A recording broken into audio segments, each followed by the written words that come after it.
چلی جا رہی تھی۔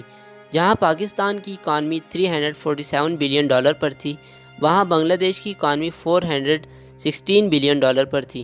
سب کچھ اچھا چل رہا تھا، گیم ایک لیول پر تھی۔ لیکن ہوا کچھ یوں کہ بنگلہ دیش نے IMF سے کچھ عرصے پہلے $4 بلین کا لون مانگا ہوا تھا، اور اسی لون کے کچھ عرصے بعد پیٹرول کی قیمتوں میں ایک دم اضافہ ہو گیا، جو کہ کسی خطرے کی علامت تھی۔ 2020 میں بنگلہ دیش نے $1.75 بلین کا لون لیا ہوا تھا، جو کہ مختلف ممالک سے اور مختلف۔ آج ہم بات کرنے والے ہیں بنگلہ دیش کی اکانومی کے بارے میں۔ بات یہ کی جا رہی ہے بنگلہ دیش کی اکانومی کے بارے میں کہ بھائی بنگلہ دیش کی اکانومی کولیپس ہو چکی ہے اور بنگلہ دیش کو کافی بڑا نقصان ہو چکا ہے۔ ویڈیو دیکھیں گے، آپ کے ساتھ شیئر کریں گے کہ بھائی بنگلہ دیش اتنی اچھی ترقی سے جا رہا تھا تو اس کی جو اکانومی ہے وہ کیسے کولیپس ہو گئی ہے اور ان کو کیسے نقصان پہنچ گیا ہے۔ آئیے آج کی ویڈیو کو کرتے شروع اور آپ کو بتاتے ہیں کہ بنگلہ دیش کی اکانومی کیوں کولیپس ہوتی جا رہی ہے۔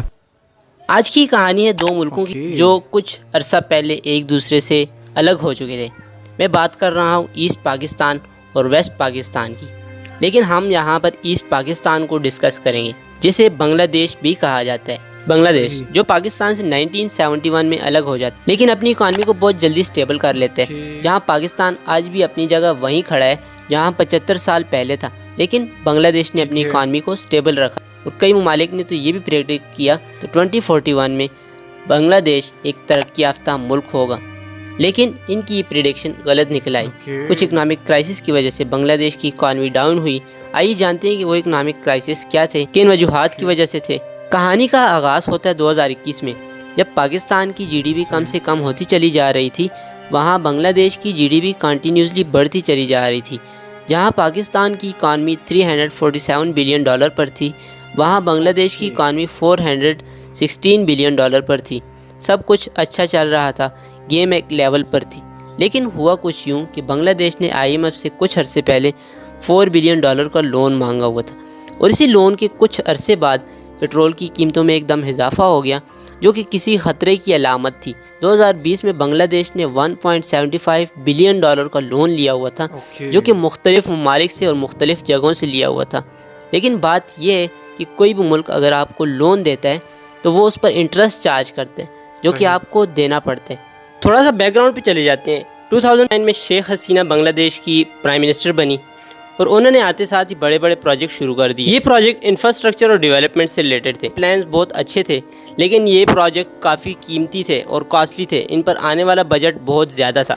ان میں سے ایک پدما برج ہے، جس پر آنے والی لاگت $1.16 بلین تھی، لیکن یہ ڈبل ہوتے ہوتے $3.6 بلین پر پہنچ گئی، اور اس کی سب سے بڑی وجہ کرپشن بنی۔ اسی اثنا میں بہت بڑے بڑے سکیمز ہوئے، لوگوں نے بینکوں سے کروڑوں روپے نکالے اور ملک سے فرار ہو چکے، اور سینٹرل بینک کے مطابق $11 بلین کے لون رپورٹ ہوئے تھے۔ بنگلہ دیش کی اکانومی کا انحصار ایکسپورٹ پر بھی ہے۔ ایکسپورٹ کی وجہ سے بنگلہ دیش کی اکانومی بہت بہتر ہو چکی تھی، اور اس میں بنگلہ دیش کی خواتین کا بھی اہم کردار تھا، اور بنگلہ دیش کی اکانومی کو بڑھاوا بھی انہی کی وجہ سے مل رہا تھا۔ زیادہ تر خواتین ٹیکسٹائل انڈسٹری میں کام کر رہی تھیں، اور بنگلہ دیش ٹیکسٹائل کے لیے فیمس ہو چکا تھا۔ کسی زمانے میں پاکستان بھی ہوا کرتا تھا، لیکن افسوس آج ایسا نہیں ہے۔ بنگلہ دیش کی ایکسپورٹ 80% صرف ٹیکسٹائل ایکسپورٹ ہے، اور ان کی زیادہ تر ایکسپورٹ یورپین کنٹریز کو ہوتی ہے، اور وہاں کے فیشن ہاؤسز میں ان کے ٹیکسٹائل سے ریلیٹڈ پروڈکٹس بکتی ہیں۔ لیکن رشیا یوکرین وار کی وجہ سے یورپین ممالک میں ایکسپورٹ امپورٹ کا سلسلہ کم ہو چکا تھا۔ اگر کسی بھی ملک کو ڈیولپ کرنا ہو تو انڈسٹریز اس میں بہت اہم کردار ادا کرتی ہیں، اور انڈسٹریز کے لیے آپ کو سستی بجلی چاہیے۔ بنگلہ دیش کی انڈسٹریز کو یہ سستی بجلی مل رہی تھی، اور یوں بنگلہ دیش کی اکانومی بڑھ رہی تھی۔ لیکن اکنامک کرائسس شروع ہوا تب جب رشیا یوکرین کی وار شروع ہوئی۔ بنگلہ دیش آج بھی اپنی 63% الیکٹریسٹی نیچرل گیس سے بناتا ہے، اور نیچرل گیس کی شارٹیج کی وجہ سے بنگلہ دیش کو اس سے بہت بڑا نقصان ہوا، اور اسی وجہ سے الیکٹریسٹی کرائسس آیا، اور الیکٹریسٹی کرائسس کا مطلب آپ کی انڈسٹریز کا ڈاؤن ہو جانا، اور اس طرح بنگلہ دیش میں اکنامک کرائسس آیا، جس کی وجہ سے بنگلہ دیش کے حالات جتنے بہتر تھے اس سے زیادہ خراب ہو چکے تھے۔ لیکن ہمیں بنگلہ دیش کی اس اکنامک کرائسس سے کیا سیکھنا چاہیے؟ ہمیں اپنی اکانومی کو بہتر بنانے کی کوشش کرنی چاہیے۔ ہمیں اپنے لونز لینا کم سے کم کرنا ہوں گے، چونکہ پاکستان ایک زرعی ملک ہے، ہمارا زیادہ تر انحصار ایگریکلچر پر ہے، لیکن ہم چاہے پھر بھی باہر سے امپورٹ کرواتے ہیں، جس پر بہت زیادہ کاسٹ آ جاتی ہے۔ ہمیں مکسڈ اکانومی بننا پڑے گا۔ سری لنکا میں کرائسس کیوں آئے؟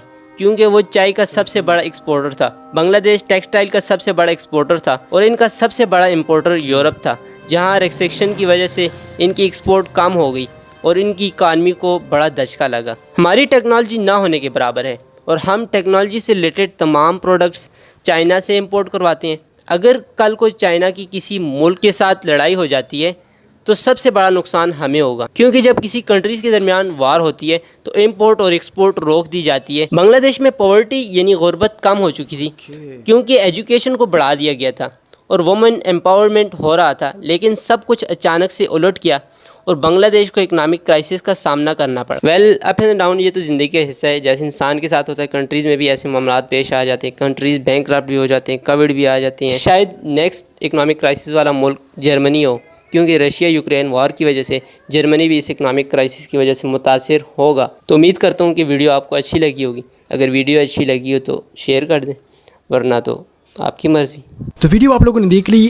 ویڈیو کے بارے میں سب سے پہلے میں بات کروں، یہ ویڈیو پرانی تھی، میرے پاس ابھی آئی ہے۔ سب سے پہلے میں آپ کے ساتھ بات کروں، اگر کولیپس کے بارے میں بات کی گئی اور بنگلہ دیش کی اکانومی کے بارے میں بات کی گئی ہے تو یہ ویڈیو پرانی تھی، میں آپ کو کلیئر کر دیتا ہوں کہ یہ کب کی ویڈیو ہے۔ سب سے پہلے 2020 کے اندر آتا ہے کورونا وائرس، اور کورونا وائرس کے آنے کے باوجود پھر مسئلے کافی بڑے۔ اب ہر کنٹری کے اندر کافی مسئلے، جیسے پاکستان ہو گیا، انڈیا، بنگلہ دیش، پوری دنیا کافی مشکل میں آ گئی تھی۔ بٹ بنگلہ دیش کے اندر مسئلہ تب آتا ہے جب 2022 کے اندر یا 2021 کے اندر یوکرین اور رشیا کا وار سٹارٹ ہو جاتا ہے، اور وہیں پہ جو آئل کی جو امپورٹ ہے، یعنی بنگلہ دیش آئل کی جو امپورٹ کرتا ہے وہ رشیا سے کرتا ہے۔ اب رشیا اور یوکرین کے بیچ میں وار ہو گئی، ان چیزوں کی وجہ سے ان کا جو امپورٹ تھا وہ کافی کم ہو گیا، کیونکہ جو رستے تھے وہ بند ہو گئے اور جو آئل امپورٹ کے جو بڑے بڑے جہاز آ رہے تھے وہ بھی نہیں آ رہے تھے، جس کی وجہ سے بنگلہ دیش کو کافی نقصان کا سامنا کرنا پڑا، کیونکہ ان آئل سے بنگلہ دیش بھی چل رہا تھا اور بنگلہ دیش کے اندر بڑے بڑے کمپنیاں بھی چل رہی تھی، جس کی وجہ سے مطلب بجلی کریٹ ہو رہی تھی اور ان بجلیوں کے ذریعے بڑے بڑے فیکٹریز چل رہی تھی اور وہی بجلی لوگوں کو بھی مل رہی تھی۔ اب جس کی وجہ سے اب جب یہ امپورٹ نہیں ہو رہا تھا تو فیکٹریز بھی بند ہو گئی، گھروں میں بھی بجلی نہیں تھی، جس کی وجہ سے لوگوں کو کافی مشکلات کا سامنا کرنا پڑتا۔ انگلش کے اندر یہ ساری چیزیں ہو گئی۔ ویڈیو اگر انٹرسٹنگ لگی ہے تو ویڈیو کو لائک لازمی کریے گا۔ ملتے ہیں نیکسٹ ویڈیو۔